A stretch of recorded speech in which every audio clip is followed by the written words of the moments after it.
Let me ask you guys this one question. Let me ask you people this question.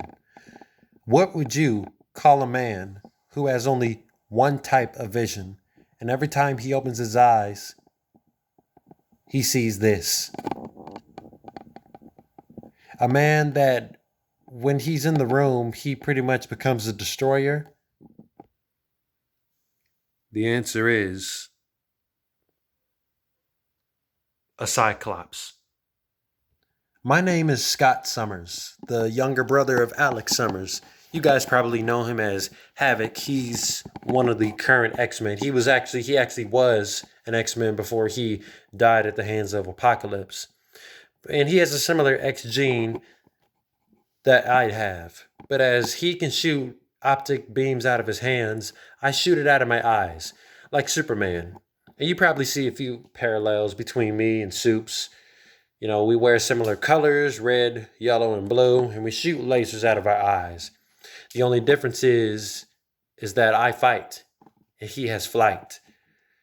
And the crazy thing about having this condition is that I get asked the question a lot, all you see is red? Like, I know that's usually a statement that you would describe somebody who's evil all the time or just straight up negative, but all you see is red? Yeah, all I see is red. Not because of my naked eyes, but because of the shades. The shades are the only thing that's keeping you alive by keeping me safe, protecting protecting my optic beams behind my soul gates, and is keeping me from thrusting out in front of you and putting a hole inside of your flesh. But the crazy thing is, I see all red all the time, but I ain't no evil person. I'm X-Men. So what's essentially going to be happening here is that I'm going to be giving my review on X-Men Apocalypse, a part of the YouTube channel of someone named Sterling Still. Sterling on Sinemas, Sinemas spelled with an S. So if you're new to the club, you know what to do. Just subscribe, like, comment on either this or Instagram, whatever you can do to support the guy. I mean, he works hard. He works hard. He sees, he has a vision. He has a vision unlike mine. But most importantly,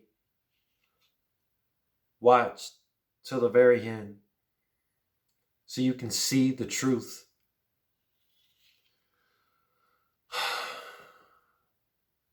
Let's move on.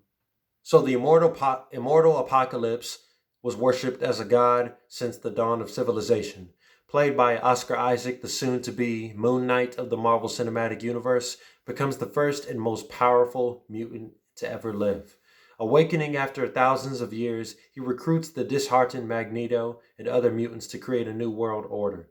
As the fate of the Earth hangs in the balance, Professor Xavier and Raven Mystique lead a team of young X-Men, including myself, to stop the seemingly invincible nemesis before he destroys mankind.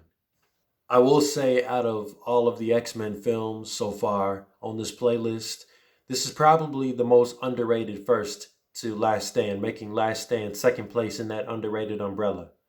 X-Men Apocalypse swiftly balances the implications of Days of Future Past and gives us the history behind the most powerful X-Men villain, supposedly. Plus, they give us another setup to a Dark Phoenix plotline in the future, and according to popular belief, it is so malfunctional. The movie, X-Men Dark Phoenix. The story of X-Men Apocalypse really excels with the stakes and the hand-picked X-Men members this time around. Not to mention the continuity is well kept 10 years later. The world-ending stakes provided by Apocalypse felt like they were bound to actually result in annihilation.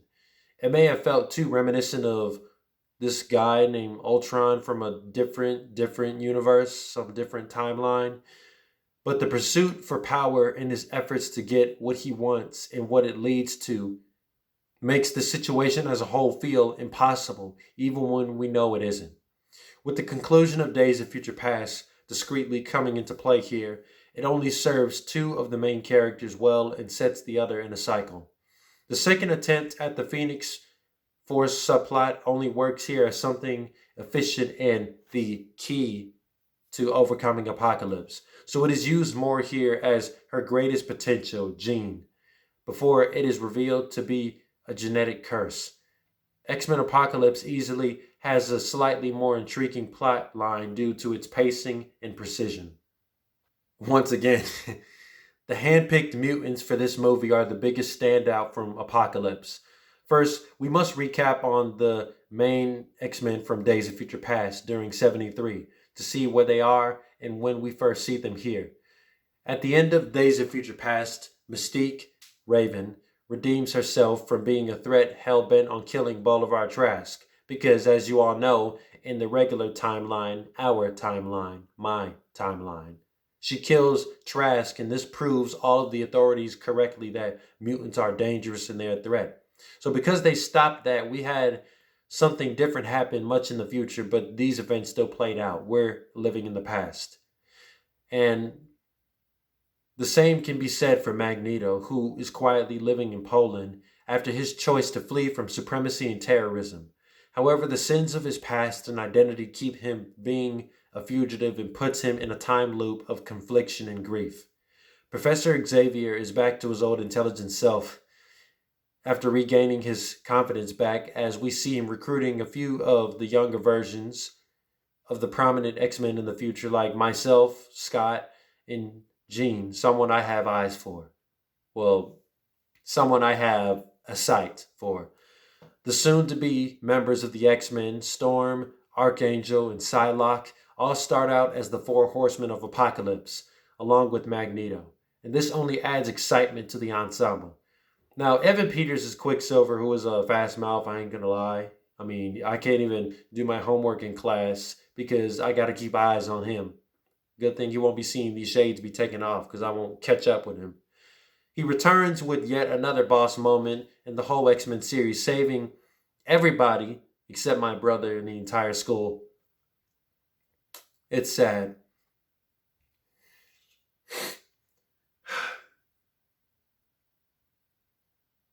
For a guy who runs at the speed of light, I mean,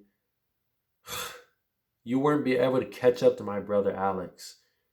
I understand he was closest to the blast, but it's unexcusable. He really does have a lot to work on. It's not like he's running through different dimensions or whatnot, different sitcoms. But anyway, Nightcrawler was kind of what my guy Nightcrawler, Kurt, is awesome. I had to take him to the mall. I mean, he had never seen Return of the Jedi. You know, it's 83. You know, he needs to catch up. But Nightcrawler was kind of the confusing one for me, since when he meets the X-Men in the original sequel, X2, they did not know him. Seeing how it takes place in the 80s, some of the characters' appearances and wardrobe feel nostalgic to the 90s animated series like Jubilee, myself, and Nightcrawler by the end, despite Dark Phoenix already taking place in the 90s.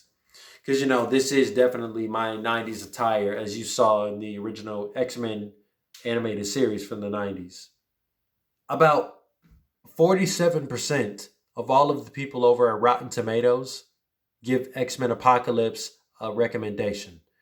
This movie tries to give us a high-stakes story like Days of Future Past, but the result is a somewhat average, world-ending plot line and a wasted villain I could easily defeat with my own two eyes.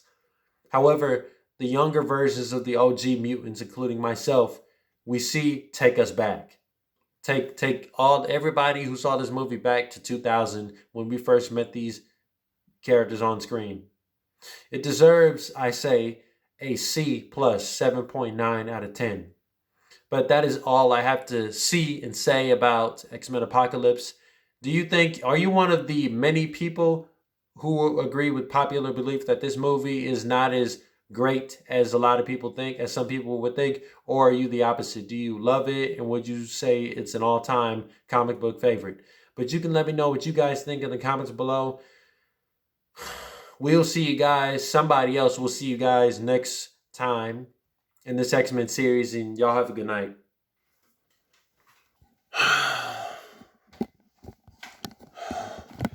Guys, I know this is an X-Gene issue, but you better be lucky. I don't have any conjunctivitis, so if I did, that would probably be double the sickness and double the pain from the optic blast.